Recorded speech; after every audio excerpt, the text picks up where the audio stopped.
30 na nakuha na dyan siya nga na siya pati liver. May pag-medical na mo kay at the age food of 30 kapin, every sakay na adyo'y laboratory.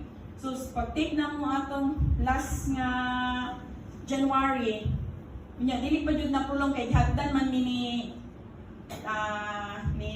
Sir Amores dito sa balay. Dili pa dyan na prolong kay 1 week ra, naglaboratory na dayon.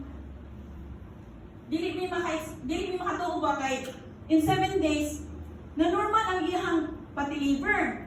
O wala jud siya nagkamano kada laboratory na mo bisitahan na jud mi og mga kuan ganang vitamins simonana paguman ana pag uli na mo dinhi akong mama naman mi gyud pud mi salamat mi sa ani nga Sinsino product kay bisan kami na miss kayo mi sa effectivity sa Sinsino product. Nya pag uli na mo dinhi sa amo akong mama kay doon man mi og mangga nga karabaw. Duro man na siya og kaon ang pud akong igsoon din nabala ka kay nang pupong na akong mama.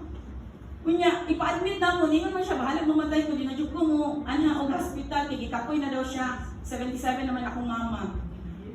Ang giit pa intake na pud nako ang galing Sinsino. Dili jud ko makatuo nga grabe kayo siya in 7 days pod nagkaana mang iyang kahiyos ang iyang pamupong. Dahil kung ako siya din kay para maligo mig dagat naman akong kuan kay nahon gud ako mama sa kuan. Manang nilarga naman akong bana nimo nang ningon siya nga pamimbre jud ani nga product.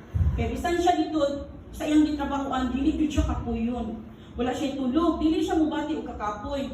Nang gidala na ako kung mga kuan, mga friends, mga relatives. Ako sila gipa-intake pod ani. Na-share ka nang maglabad ilang ulo, mura daw ma-break ang iyang part dili nga part. Muna nagpa-member po sila kay na gipa-take lang daw sila dinhi katong nag-event lang dinhi. Pa-sample lang. Wala daw yung labad sa ulo. To nagpa-member siya. Walang grabe kaya ang testimony ani nga product. Jud, muna nakaingon jud ko daghan naman ko